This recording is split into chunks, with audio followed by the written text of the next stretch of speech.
8 ways to heal your relationship with food. Yeah, yeah, yeah. Today we are talking about the fourth thing that you can do to start healing your relationship with food. And this one that we're talking about right now is something that all of us love, yet so many of us fear and hate. And that is pleasure. And the reason why we fear and we don't trust pleasure is because we think that if something is pleasurable, we will want more of it. And so, in terms of food, we really fear pleasure because we go, but if this food tastes good, then I'm going to want to keep on eating and eating and eating. And if I eat and eat and eat, then I'm going to gain all this weight, and then I'm going to not look pretty, and then I'm going to be unlovable, and then I'm going to die with my 72 cats. At least that's what we are thinking. And so this creates quite a conundrum. This whole I love pleasure and I hate pleasure, and I want to eat pleasurable food, but I don't trust myself eating pleasurable food. And so there's just a lot of stress and anxiety around this. But what if I told you that you can start using pleasure for your benefit? That you can start using pleasure to be healthier and to maintain your weight and to have a strong, healthy body. Well, you can. And so let's dive into the science a little bit of this. If you walk into the kitchen, right, and you smell someone cooking your favorite food, what happens? You start to salivate, maybe you start feeling your stomach rumble, like even if you're not hungry. What's happening is your body smells the aroma of this food and goes, ooh, yummy, let's get digesting.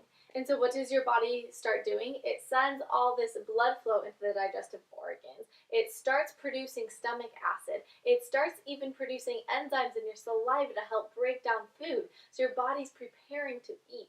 So then when you eat that food and you take a bite and it tastes so good, you put yourself in the relaxation state, which is the state where we can optimally digest and assimilate our food.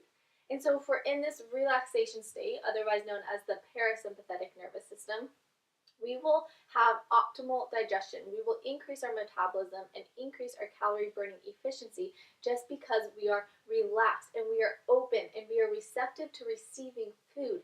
And so pleasure can be used for good because it's putting us in this state where our body can function optimally. Now, if you eat, say, like you walk into the kitchen and you force yourself to make like broccoli, even though you hate broccoli, but it's like, but this makes me, healthy and strong and all of that. If you are eating that food in that stress response state, you are shutting down your digestive system.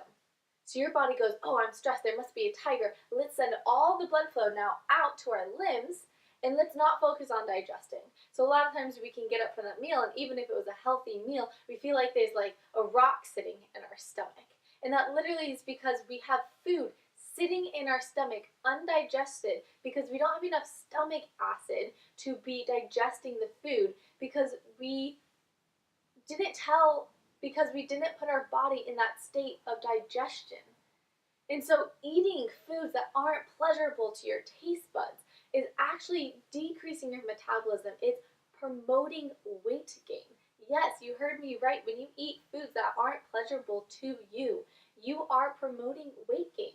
Because when food just sits there, what is your body going to do with it? It's going to start storing it in places.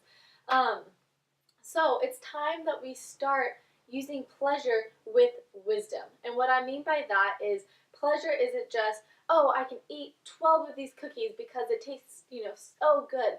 No, we need to use pleasure with wisdom, i.e., we need to learn what long-lasting pleasure is. And so pleasure is not just on the taste buds. Pleasure is having more energy, having clear skin, having a good, healthy, balanced weight. Pleasure is having good digestion. Those things are what is truly pleasurable in life. And so when we look at our diet and when we look at our relationship to food, we want to be making sure that we're adding in these foods that have a long-lasting pleasure effect. So it's not just a momentary thing, although that is a part of it. So in this instance, if broccoli is not your jam, if you really just don't like broccoli, don't eat it. There are so many other green vegetables that I can tell you about. You can eat asparagus and okra and bok choy and kale and chard and green beans and snap peas and all these other things. There's other things that you can do. So if that does not light you up, then eat something else. The key here is if we're going to develop a relationship with food, if we're going to love it, we have to start eating things that we love. Okay? We're not going to develop a good relationship with food if it's like, oh, I hate what I'm eating, I hate what I'm eating, all of that. You have to love what you're eating. And when you love what you're eating, you can then build a healthy, strong body. I promise you, this is such a powerful tool. So do not fear pleasure.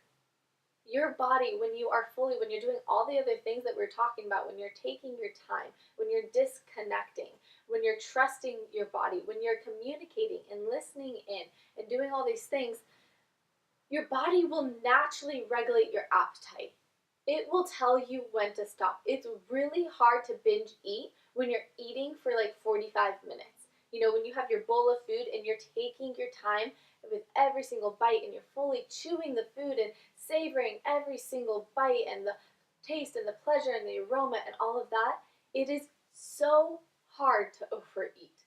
Overeating usually happens when we're moving really quickly, when we're scarfing down our food, when we're not paying attention, when we're trying to do other things, when we're anxious and stressed, when we're in this sympathetic nervous state of fight or flight, okay? That is when all of our eating problems happen, and that's when our relationship with food can become such a burden and so just stressful, right?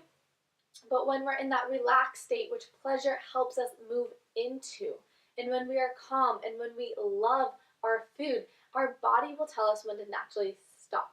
So that is pleasure. That is the power of pleasure. I hope you guys learn to use pleasure with wisdom and learn the foods that light you up and that you love to eat and that support and help your body in being healthy and maintaining a healthy weight. And like we said, clear skin, strong hair, strong nails, strong bones, all of that. Okay, guys, so make sure you make it on to the next video, which is numero 5. I'll see you guys there.